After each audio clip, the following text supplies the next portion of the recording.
Bonjour à tous, c'est Salvatore de l'agence Guy Hockey à Aix-les-Bains et j'espère que vous allez bien. Et aujourd'hui, en ce dimanche 25 janvier 2026, je suis très content de vous retrouver pour cette première vidéo avec Florian Paulet, courtier en immobilier depuis maintenant quelques années. Il va nous expliquer un peu ce qui s'est passé en 2024 et 2025. C'est vrai que le marché était un peu compliqué, donc on va comprendre cela. Et il va nous expliquer aussi ce qui va se passer en 2026. Voilà, pour les personnes qui ont des projets d'achat ou de location, voilà, il va nous aider à comprendre un peu ce qui va se passer.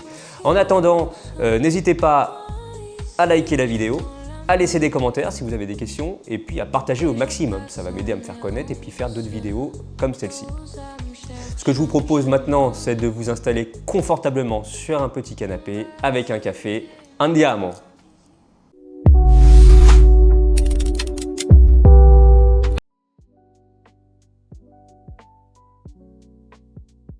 Salut Florian, ça va? Salut Salvatore, ça va bien et toi? Ça va, super.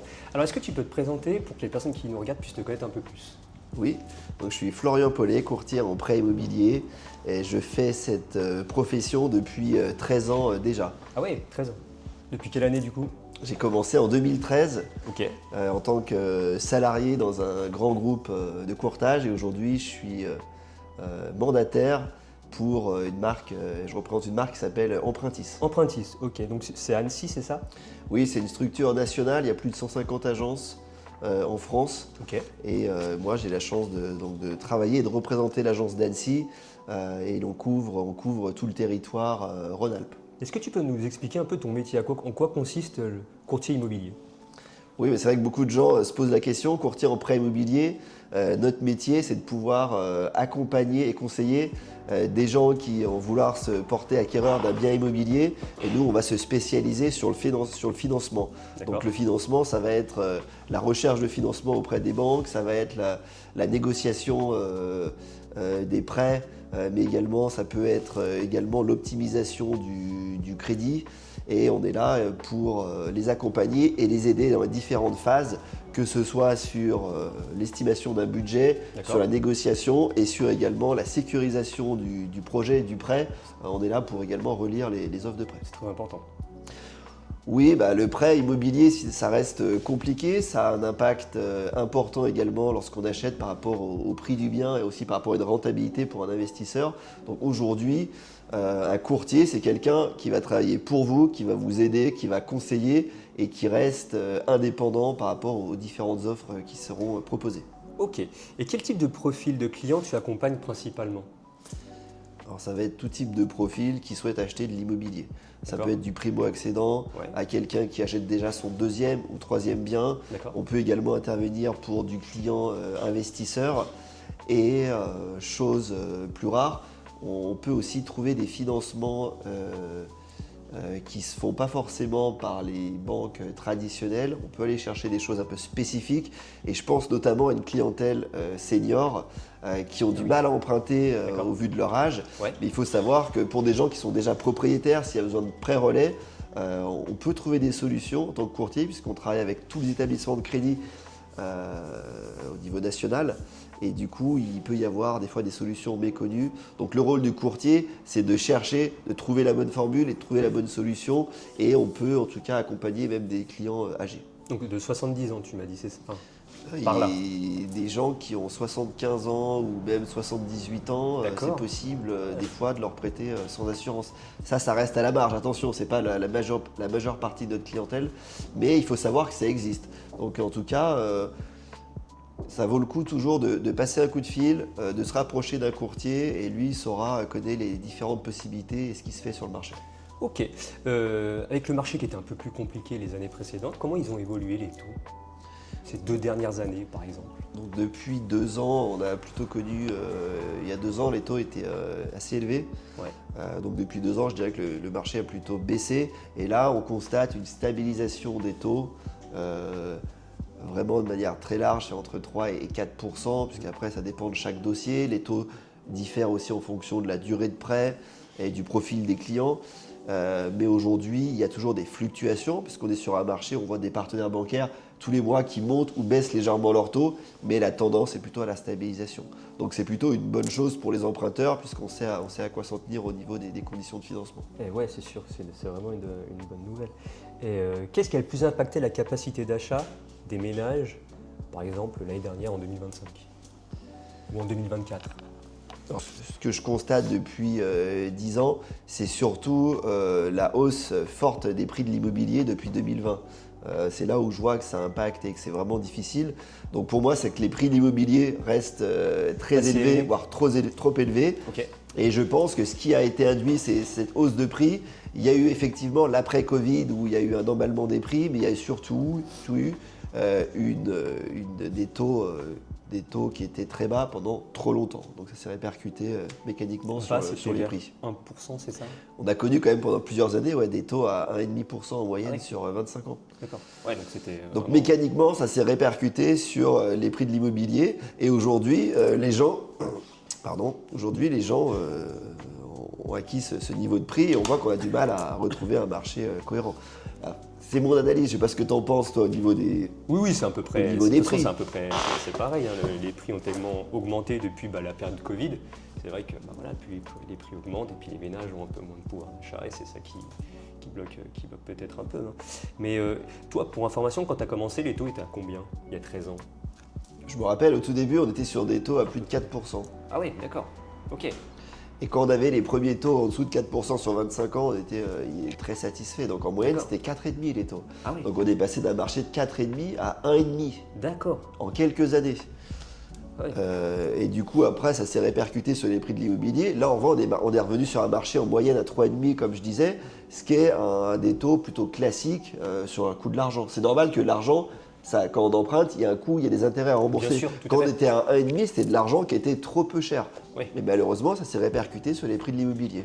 Et aujourd'hui, on se rend compte que à 3,5 avec ces prix-là, c'est plus difficile d'acheter. La cible est plus étroite. Tout à fait. Et quelles sont les tendances qui se dessinent pour 2026 ? Les tendances, ça va être une stabilisation des taux. Là, on attend, parce qu'on sait qu'on est en début d'année, on attend la nouvelle loi de finances 2026. D'accord. Qui, on l'espère, va pouvoir enfin apporter des bonnes nouvelles. Et juste avant, j'étais en train de me renseigner sur les dernières actualités.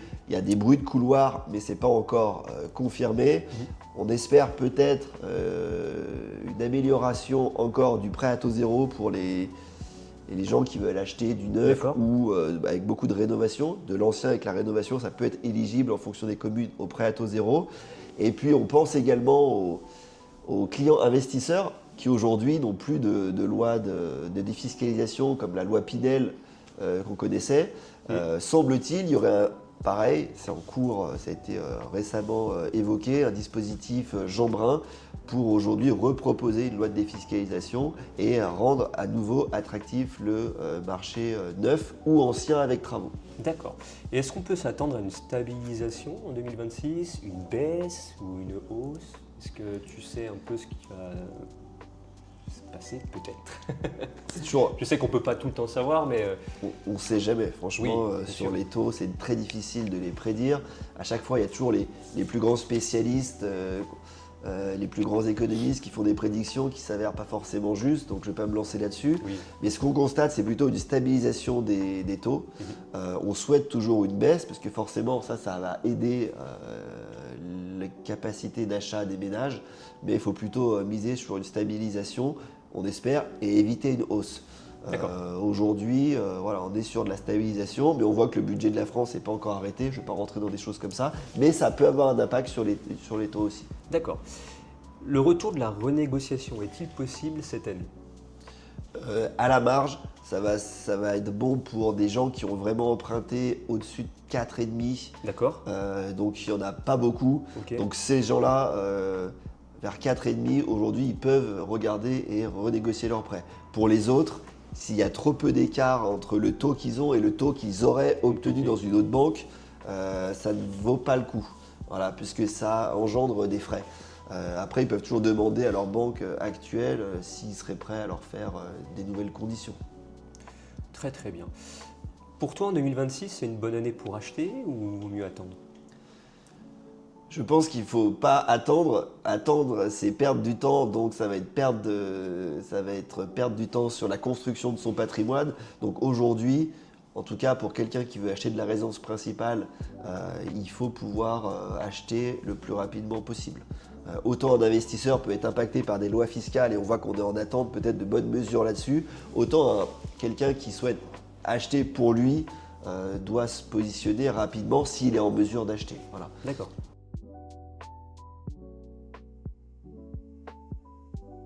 Quelqu'un qui veut gagner du temps, qui veut éviter de se disperser, le meilleur conseil qu'on peut lui donner pour acheter en 2026, c'est déjà de connaître précisément sa capacité d'emprunt. D'accord. Donc ça veut dire, ce que je lui conseille, c'est d'aller voir un courtier qui a une connaissance globale du marché bancaire actuel. Bien sûr. Et qui pourra le recevoir rapidement et qui pourra l'aider à évaluer précisément sa capacité d'emprunt.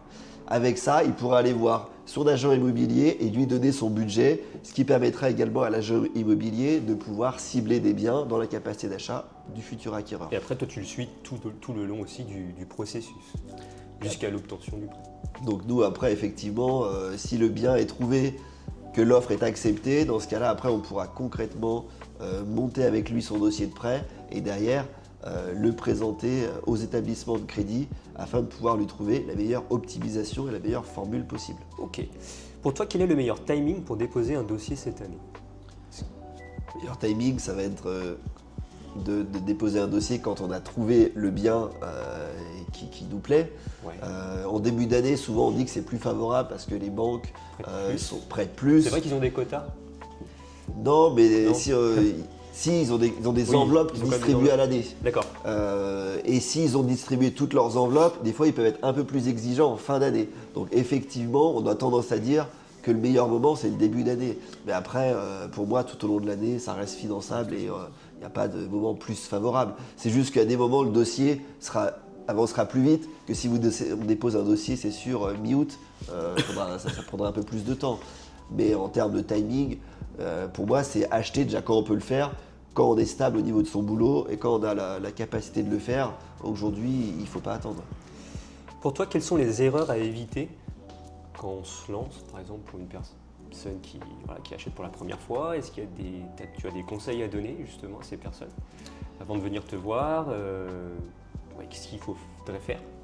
Oui, c'est une très bonne question. On constate des erreurs dans l'immobilier. La première, souvent, c'est avant d'acheter un appartement, souvent on veut acheter une voiture. Donc on peut voir que les prêts à consommation trop importants et surtout les leasings où tout le monde veut s'acheter une voiture assez sympa mais qui comporte des leasings, donc des mensualités assez élevées, ça a un vrai impact sur la capacité d'emprunt. Donc quelqu'un qui fait un leasing, malheureusement par la suite, il va pouvoir emprunter beaucoup moins et donc il ne pourra peut-être pas viser le bien qu'il recherchait. Donc ça c'est vraiment un piège à éviter. C'est le leasing ou le prêt consommation, il faut éviter d'en faire. Ou s'il n'y a pas le choix, il faut essayer de limiter vraiment la mensualité du prêt. Okay. Autre point, on en voit des gens qui se lancent dans la recherche immobilière et qui en même temps veulent changer de travail. Ça, c'est à éviter. Lorsqu'on veut faire un prêt immobilier, les banques ont besoin de stabilité, donc on garde son travail pendant tout le processus de demande de financement. Et si on souhaite vraiment changer de travail par la suite, c'est possible. Mais en tout cas, on ne le fait pas trop tôt. Les banques veulent de la stabilité. Donc c'est important pour avoir le meilleur dossier possible, si je peux donner quelques conseils là-dessus. Les banques recherchent plutôt des gens prudents qui dépensent moins que ce qu'elles gagnent et des gens qui arrivent à épargner tous les mois. Ça, c'est vraiment le profil idéal et c'est ce qui met les banques en confiance et ce qui les incite à prêter aux conditions les plus avantageuses.